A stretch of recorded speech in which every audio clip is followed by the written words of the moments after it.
आपका मेरे इस चैनल पर स्वागत है जिसका नाम है गोल्डी कुमारी। अमीर बनना तो हर कोई चाहता है और पैसे से संबंधित ज्ञान हर कोई चाहता है। वैसे सिर्फ बुक्स पढ़ने से कोई ज्ञानवान नहीं हो जाता है। जब तक हम कहीं से भी, चाहे किसी बुक से हो या कहीं से भी, जो हम ज्ञान सीखते हैं, जब तक हम उसे अपनी ज़िंदगी में अप्लाई नहीं करते तब तक वो कोई काम का नहीं है। पहले चैप्टर से शुरू कर रहे हैं जिसमें सबक नंबर 1 है कि अमीर लोग पैसों के लिए काम नहीं करते। तो कल जहाँ मैंने उसे छोड़ा था वहाँ से आगे मैं शुरू करने जा रही हूँ कि रॉबर्ट कहते हैं कि एक साझेदारी बन जाती है। अगली सुबह मैंने अपने सबसे अच्छे मित्र माइक को बताया कि मेरे डैडी ने क्या कहा था। जहाँ तक मैं जानता था सिर्फ माइक और मैं ही उस स्कूल में पढ़ने वाले गरीब बच्चे थे। माइक भी संयोग से ही इस स्कूल में पढ़ रहा था। किसी ने कस्बे में स्कूलों की एक विभाजक रेखा खींच दी थी और इसी वजह से हम अमीर बच्चों वाले स्कूल में आ गए थे। वैसे हम वाकई में गरीब नहीं थे, लेकिन हमें गरीबी का एहसास होता था क्योंकि बाकी सभी लड़कों के पास बेसबॉल के नए दस्ताने, नई साइकिलें, हर नई चीज होती थी।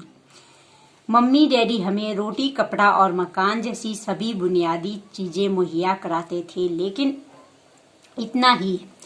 मेरे डैडी कहा करते थे, अगर तुम कोई चीज चाहते हो तो उसके लिए काम करो। हम चीजें तो बहुत सारी चाहते थे, लेकिन 9 साल के लड़कों के लिए ज्यादा काम उपलब्ध नहीं था। माइक ने पूछा, तो पैसे बनाने के लिए हम क्या करें? मैं नहीं जानता, मैंने कहा, लेकिन क्या तुम मेरे साझेदार बनोगे? वह मान गया और शनिवार की उस सुबह माइक मेरा पहला कारोबारी साझेदार बन गया। हम सुबह से लेकर दोपहर तक सोचते रहे कि पैसा कैसे बनाया जाए। कभी कभार हम उन अमीर बच्चों के बारे में बातें करने लगते थे जो जिमी के समुद्र तट वाले घर पर मजे कर रहे होंगे। इससे दिल थोड़ा दुखता था, लेकिन वह दर्द अच्छा था क्योंकि इसने हमें पैसे बनाने का तरीका सोचते रहने के लिए प्रेरित किया। आखिरकार दोपहर को अचानक हमारे दिमाग में बिजली कौंधी। यह एक ऐसा विचार था जो माइक को विज्ञान की पुस्तक में मिला था जिसे उसने पढ़ा था। रोमांचित होकर हमने हाथ मिलाए और अब हमारी साझेदारी के पास कारोबार आ गया था। अगले कई सप्ताह माइक और मैं आपस के इलाके में इधर उधर दौड़ते रहे, दरवाजे खटखटाते रहे और पड़ोसियों से पूछते रहे क्या वे अपने इस्तेमाल किए हुए टूथपेस्ट ट्यूब हमारे लिए रख सकते हैं। हैरानी के भाव के साथ ज्यादातर वयस्कों ने मुस्कुराते हुए हाँ कर दी।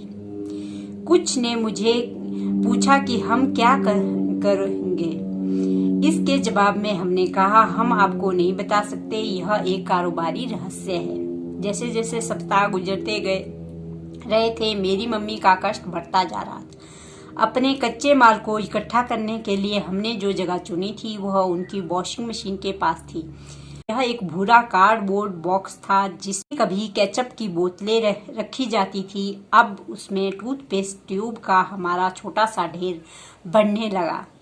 आखिरकार मेरी मम्मी के सब्र का बांध टूट गया। पड़ोसियों की गंदी, तुड़ी मुड़ी, इस्तेमाल हो चुकी टूथपेस्ट ट्यूब्स को देख देख कर उनका दिमाग खराब हो रहा था। उन्होंने पूछा, तुम लोग क्या कर रहे हो? और मैं यह दोबारा नहीं सुनना चाहती कि यह एक कारोबारी रहस्य है। इस कचरे को साफ करो वरना मैं इसे फेंक दूंगी। माइक और मैंने हाथ पैर जोड़कर उनसे मोहलत मांगी। हमने उन्हें बताया कि हमारे पास जल्द ही पर्याप्त ट्यूब हो जाएंगे और फिर हम उत्पादन शुरू कर देंगे।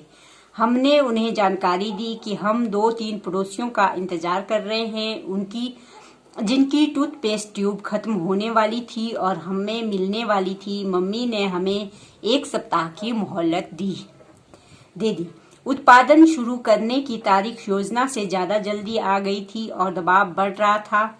मेरी पहले साझेदारी पर खतरा मंडरा रहा था क्योंकि मेरी खुद की मम्मी ने जगह खाली करने का नोटिस थमा दिया था। यह माइक का काम था कि वह पड़ोसियों से टूथपेस्ट जल्दी खत्म करने को कहे। को ठीक ठाक करने में जुट गया। एक दिन मेरे डैडी एक दोस्त के साथ घर आए। उन्होंने देखा कि 9 साल के 2 लड़के पोर्च में पूरी गति से उत्पादन करने में जुटे हैं। हर कहीं बारीक सफेद चूरा फैला हुआ है। एक लंबी टेबल पर स्कूल के दूध के छोटे कॉटन थे और हमारे परिवार का हिबाची ग्रिल लाल सुर्ख कोयले के साथ अधिकतम गर्मी पर दहक रहा था। डैडी सावधानी से चलकर आए। उन्हें पोर्च के शुरू में ही कार खड़ी करनी पड़ी क्योंकि उत्पादन की प्रक्रिया कार की जगह पर पहुंचने में बाधा डाल रही थी। जब वे और उनके दोस्त करीब आए तो उन्होंने देखा कि स्टील का एक बर्तन कोयले के ऊपर रखा था जिसमें टूथपेस्ट ट्यूब पिघल रही थी। उस जमाने में टूथपेस्ट प्लास्टिक की ट्यूब में नहीं आते थे, ट्यूब शीशे से बनती थी। इसलिए पेंट के जल जाने पर हम ट्यूब्स को स्टील के छोटे बर्तन में डाल देते थे। ये पिघलने लगती थी और द्रव बन जाती थी। इस पिघले हुए शीशे को हम दूध के कॉटन में बने हुए छोटे छेद के अंदर डाल रहे थे। दूध के कॉटन में प्लास्टर ऑफ पेरिस भरा था। हर तरफ फैला सफेद चूरा और कुछ नहीं, प्लास्टर ऑफ पेरिस ही था। जल्दबाजी में उसके बैग में मेरी लात पड़ गई जिससे पूरा इलाका ऐसा लग रहा था जैसे वहां अभी अभी बर्फ का तूफान आया हो। दूध के कॉटन के भीतर प्लास्टर ऑफ पेरिस के सांचे थे। मेरे डैडी और उनके दोस्त ने देखा जब हम पिघले हुए शीशे को सावधानी से प्लास्टर ऑफ पेरिस के क्यूब के ऊपर छोटे छेद में डालते रहे। संभल कर डैडी ने कहा। मैंने ऊपर देखे बिना ही सिर हिला दिया। आखिर जब शीशा डालने का काम खत्म हो गया तो मैंने स्टील का बर्तन नीचे रखा और अपने डैडी की तरफ देखकर मुस्कुराया। तुम लोग क्या कर रहे हो? उन्होंने मुस्कुराते हुए सावधानी से पूछा। हम वही कर रहे हैं जो आपने मुझसे करने को कहा था। हम अमीर बनने जा रहे हैं। मैंने कहा हाँ। माइक ने मुस्कुराते हुए कहा और अपना सिर हिलाया। हम दोनों साझेदार हैं। आगे कहते हैं कि किस तरह रॉबर्ट और माइक एक साझेदार बनते हैं और एक कारोबार उनके पास आता है और उस पर वो काम करना शुरू करते हैं। तो ये थी आज की मेरी वीडियो। अगर आपको ये वीडियो अच्छी लग रही है या आपको इससे संबंधित कोई कमेंट करना है तो आप मुझे इससे कमेंट कर सकते हैं, या कुछ पूछना है तो पूछ सकते हैं। और अगर आपको ये वीडियो अच्छी लग रहे हैं तो आप मेरे चैनल को सब्सक्राइब कर सकते हैं और वीडियो को लाइक कर सकते हैं।